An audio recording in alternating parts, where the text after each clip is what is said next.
Hello and welcome everybody. मैं चांदनी ठक्कर आप सभी का लेट्स ब्रिंग सत्युग मेडिटेशन में स्वागत करती हूँ। तो आज का हमारा टॉपिक है सोल यानी कि आत्मा। तो आत्मा को समझने के लिए आज हम फाइव फिंगर्स कॉन्सेप्ट के नाम से एक कॉन्सेप्ट है जिसके बारे में जानेंगे। ये कॉन्सेप्ट जानने से हम आत्मा को समझना हमारे लिए आसान हो जाएगा। तो फाइव फिंगर्स कॉन्सेप्ट का मीनिंग क्या है? तो हमारी ये जो फाइव फिंगर्स हैं उसमें से ये पिंकी फिंगर सबसे छोटी फिंगर है, वो हमारे फिजिकल बॉडी को रिप्रेजेंट करती है। हमारी जो रिंग फिंगर है वो हमारी मन को रिप्रेजेंट करती है, हमारे माइंड को रिप्रेजेंट करती है। हमारी ये जो थर्ड फिंगर है वो हमारी बुद्धि को रिप्रेजेंट करती है। इंडेक्स फिंगर हमारी आत्मा को रिप्रेजेंट करती है और हमारा जो थंब है वो परमात्मा को रिप्रेजेंट करता है। तो मनुष्य, हम human beings, we are the combination of all this five things. तो शरीर, मन, बुद्धि, आत्मा एंड परमात्मा। तो पहले हम शरीर के बारे में जानेंगे। तो जैसा कि हम सबको पता है कि शरीर, इस फिजिकल बॉडी को जिसको हम सर्वस्व समझते हैं, like we feel and we think कि हम शरीर हैं।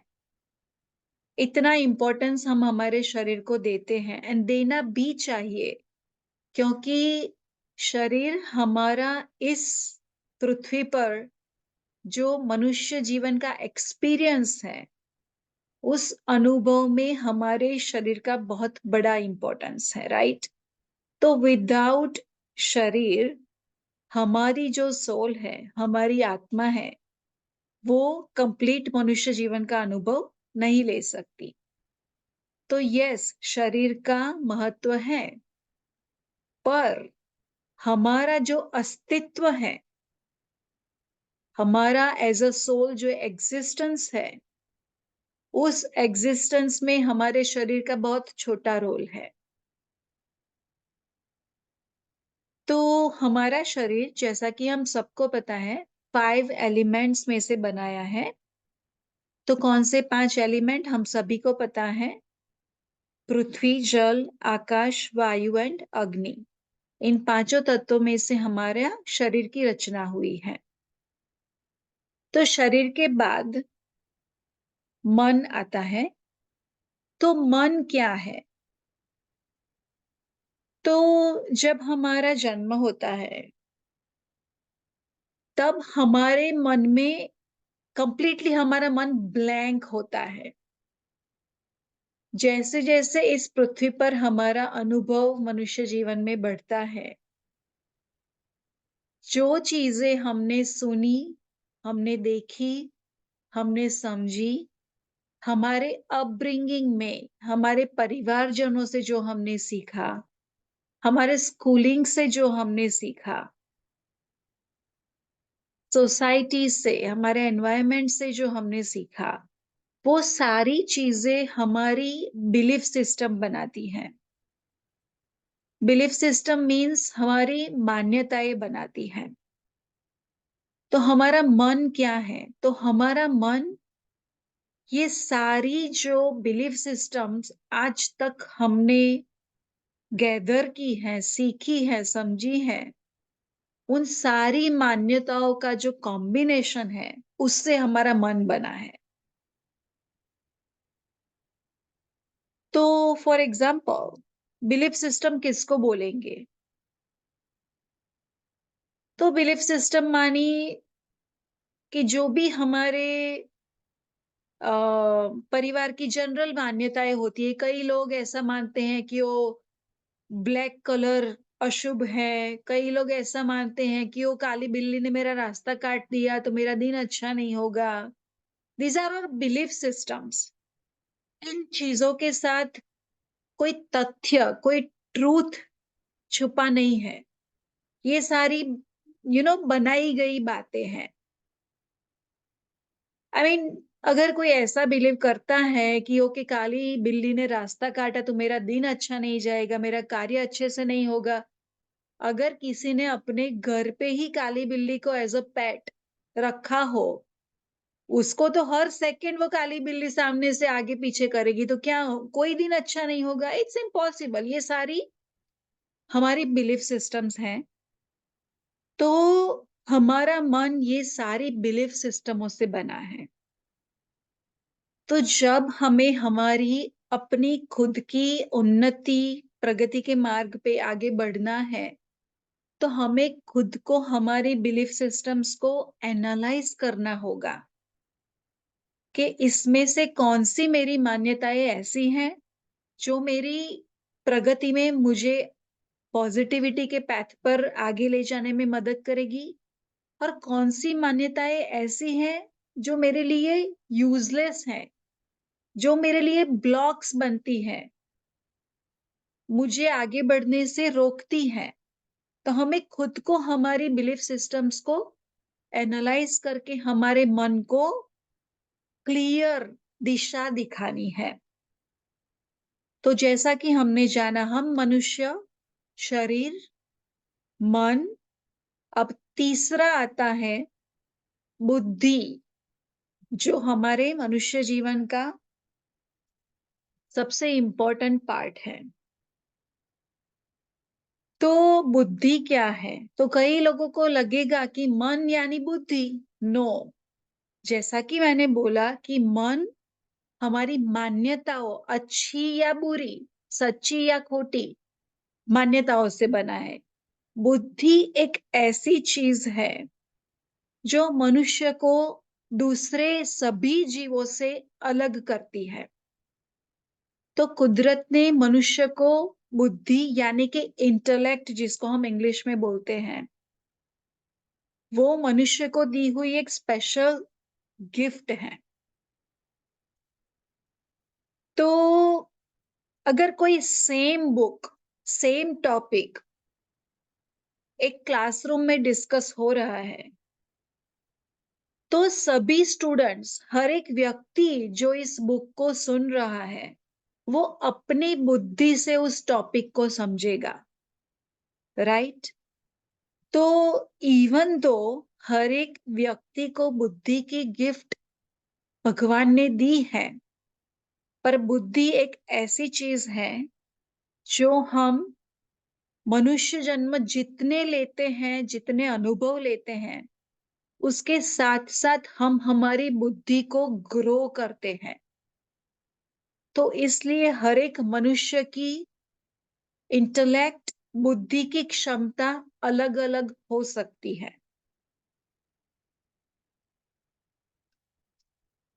तो जैसा कि हमने आगे समझा कि हमारा मन की जो कई सारी मान्यताओं से बना है, तो मान्यताओं तो जो भी हमें हमारा परिवार, टीचर्स ये सारे लोग बोलेंगे, हम हमारा मन स्वीकार लेगा कि ओके ये चीज़ ऐसी होती है। पर हमारी बुद्धि है जो इन चीज़ों को एनालाइज़ करेगी कि मैंने ये सब सीखा तो सही, पर इसमें सच्चा क्या है? इसमें अच्छा क्या है? इसमें मेरे जीवन में अप्लाई कर सकूँ वो क्या है? तो मन से भी आगे हमारी बुद्धि आती है। अब बुद्धि के बाद हम देखेंगे कि हमारी आत्मा, तो जैसा कि हम सबको पता है हमारा आज के टॉपिक का टाइटल ही आत्मा है, तो हम आत्मा को समझने का प्रयत्न कर रहे हैं। तो हम मनुष्य जिसे मैं बोलते हैं, लाइक आई एम, आई जिसको हिंदी में हम मैं से हम वाक्य शुरू करते हैं, जो सेल्फ को रिप्रेजेंट करते हैं, दैट इज अ सोल, वो आत्मा है।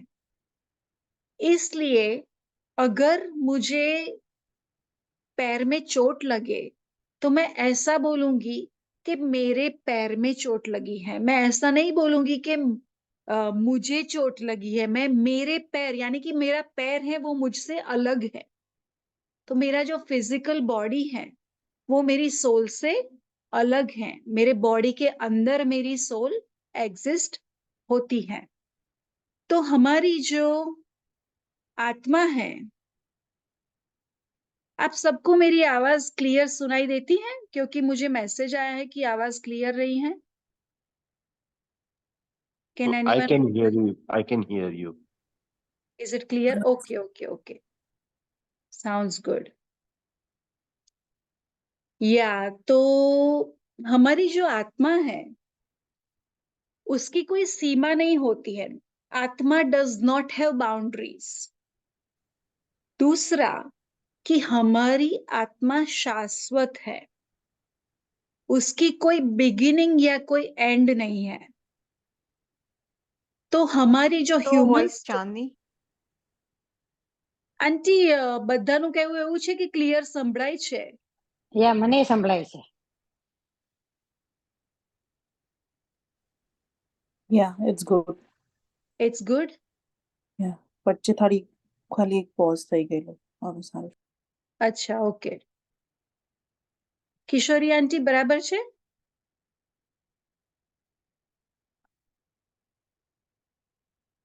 या तो आत्मा एक ऐसी चीज है कि जिसको कोई बाउंड्रीज नहीं होती। उसके साथ साथ आत्मा को कोई बिगिनिंग या एंड नहीं होता, शाश्वत है, जैसा कि मैंने बोला, राइट?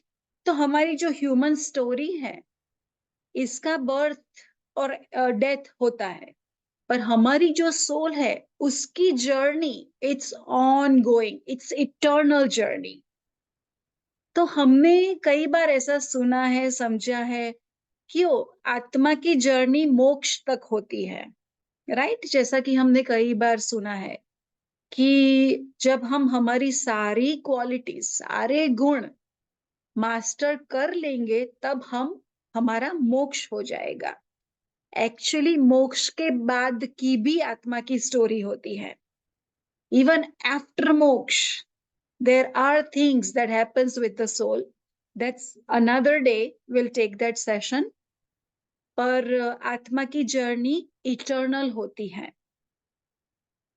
तो जब माता के गर्भ में शिशु आता है तो उस गर्भ में आत्मा का संचार होता है। तब हमें पता चलता है कि बेबी का जन्म होने वाला है। सेम वे एक फिजिकल बॉडी है जो लिविंग पर्सन की है, उसके बाजू में दूसरी फिजिकल बॉडी है जो नॉन लिविंग पर्सन की है। दोनों फिजिकल बॉडी में there is only one difference, which is the existence of soul, right? तो जब किसी भी व्यक्ति शरीर को छोड़ता है तब उसमें से सिर्फ आत्मा निकल जाती है, राइट? शरीर तो पृथ्वी से ही आया है, पृथ्वी के 5 तत्वों से ही आया है और वो इन 5 तत्वों में ही विलीन हो जाता है। तो इस तरह आत्मा इज इटर्नल। तो इसलिए जो भी ज्ञान हम हमारी आत्मा के लिए लेते हैं, यानी कि हम जितना आत्मज्ञान करने का प्रयत्न करते हैं, वो ज्ञान जन्मों जन्म हमारे साथ आएगा। फॉर एग्जाम्पल, इस मनुष्य जन्म में हमने जो भी स्कूलिंग किया, डजंट मैटर हमारे नाम के पीछे कितनी डिग्रीज हैं, जितनी भी क्वालिफिकेशन है, डिग्रीज हैं, अचीवमेंट्स हैं, सर्टिफिकेट्स हैं, जो भी है, और वो सभी चीजें जैसे ही हमारी ये ह्यूमन स्टोरी एंड होगी उसके साथ वो सारे सर्टिफिकेट जीरो हो जाएंगे। वर्सेस हमने आत्मा का ग्रोथ करने के लिए, अपने आप को जानने के लिए, परमात्मा को जानने के लिए, हम ब्रह्मास्मि के अनुभव के लिए 5 मिनट भी मेडिटेशन किया होगा, 5 मिनट भी हमने अच्छी बुक पढ़ी होगी, वो सारी चीजें जो हमने आत्मा और परमात्मा को जानने के लिए की होगी, वो सारी चीजें जन्मों जन्म हमारे साथ आएगी। तो आत्मा शाश्वत है, उसके साथ साथ आत्मा जो भी नॉलेज गेन करती है वो भी उसकी जर्नी के साथ हमेशा आगे बढ़ते रहता है। हमारे शरीर, मन या बुद्धि में परिवर्तन आ सकता है, पर हमारी आत्मा पूर्ण थी, पूर्ण है और पूर्ण ही रहेगी। अगर मैं अपने आप को मेरे फिजिकल शरीर समझूंगी, अगर मेरा ये दृष्टिकोण होगा कि मैं चांदनी, आई एम दिस बॉडी, तो मैं दूसरे लोगों को भी ऐसे ही दृष्टिकोण से देखूंगी। मैं उनको उनके फिजिकल बॉडी से ही जज करूंगी, एनालाइज करूंगी, बातचीत करूंगी, अफेक्शन करूंगी। Everything is going to be attached to उनके शरीर से। अगर मैं अपने आप को अपनी बुद्धि या मन से एनालाइज करूंगी तो मेरा दृष्टिकोण मन या बुद्धि पे ज्यादा होगा, तो मैं दूसरों को भी उनकी मन या बुद्धि से देखूंगी। सेम वे, अगर मैं अपने आप को आत्मा समझूंगी कि मैं एक आत्मा हूं और मैं ये इटर्नल जर्नी पर हूं, और मेरी ये इटर्नल जर्नी पे मेरी ये जो स्टोरी है, अभी की story, it's a small but important part of मेरी आत्मा की स्टोरी। तो मेरी आत्मा की ये जो इटर्नल जर्नी है, उसमें मेरा अभी का जीवन एक महत्व का रोल प्ले कर रहा है, पर वो एक छोटा सा सेक्शन है मेरी इस जर्नी में। तो अगर मैं अपने आप को आत्मा समझूंगी तो मेरा इंटेलेक्ट, मेरा दृष्टिकोण दूसरों को भी a soul on a journey समझने में आसान हो जाएगा। तो इसलिए हमें हमारे पर्सपेक्टिव को भी ब्रॉडन करना है कि मैं आत्मा हूं और हर एक व्यक्ति जिसके इंटरेक्शन में मैं आती हूं वो भी एक आत्मा अपनी जर्नी पर है। जब हम आत्मा की अनुभूति में आ जाते हैं तब भी हम परमानंद का अनुभव कर सकते हैं। तो व्हाट इज परमानंद? परमानंद की डेफिनेशन क्या है, उसकी व्याख्या क्या है? तो इन शॉर्ट, परमानंद का मतलब है कि regardless of the external situation, हमारे आसपास कैसे लोग हैं, कैसी सिचुएशन है, कैसी बातें हो रही हैं, हमारे पास इनफ रिसोर्सेस है या नहीं, मेरी लाइफ कंफर्टेबल है या नहीं, रिगार्डलेस ऑफ बाहर की कोई भी सिचुएशन, हम हमेशा अपने आप में पूर्णता का अनुभव, एक इनर ब्लिस या जॉय का अनुभव कर सकेंगे, जिसको हम परमानंद का अनुभव बोल सकते हैं। तो ये अनुभव कैसे आता है? तो जब हम मेडिटेशन में बैठ के हमारे फिजिकल बॉडी को भूल जाते हैं, हमारे सारे, हम कौन से रूम में बैठे हैं, हमने कौन से कलर के कपड़े पहने हैं, हमारे आसपास कोई व्यक्ति है या नहीं, सारी चीजों को भूलकर हम हमारे इंटरनल एसेंस, हमारी आत्मा से कनेक्ट होते हैं, तब हम अहम ब्रह्मास्मि की अनुभूति करते हैं। जैसे जैसे हम इस अनुभव को लेते जाएंगे, ये अहम ब्रह्मास्मि का अनुभव हमें परमानंद का अनुभव करवाएगा। राइट? तो चलिए हम सब साथ मिलके ये सारे ज्ञान और मेडिटेशन को साथ लेके परमानंद का अनुभव करने के लिए साथ आगे बढ़े। So thank you all and I will see you all tomorrow. Bye, good night, जय श्री कृष्ण।